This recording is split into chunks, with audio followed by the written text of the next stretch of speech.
Kita hanya disunatkan untuk membaca doa kunut pada 3 keadaan ataupun tiga jenis solat ni lah. Yang pertama, dia panggil sebagai solat subuh. Itu kita dalam mazhab Syafi'i. Maka ketika rakaat yang terakhir, pada iktidal rakaat terakhir, kita disunatkan untuk membaca doa kunut. Hukumnya sebagai sunat abad.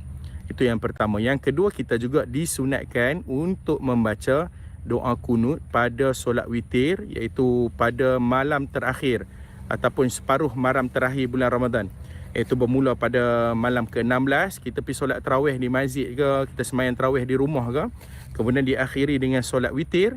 Maka solat witir pada rakaat terakhir itu kita disunatkan untuk membaca doa kunut. Jenis kunut yang ketiga iaitulah kunut nazilah. Kita disunatkan dalam hal keadaan kita ditimpa musibah.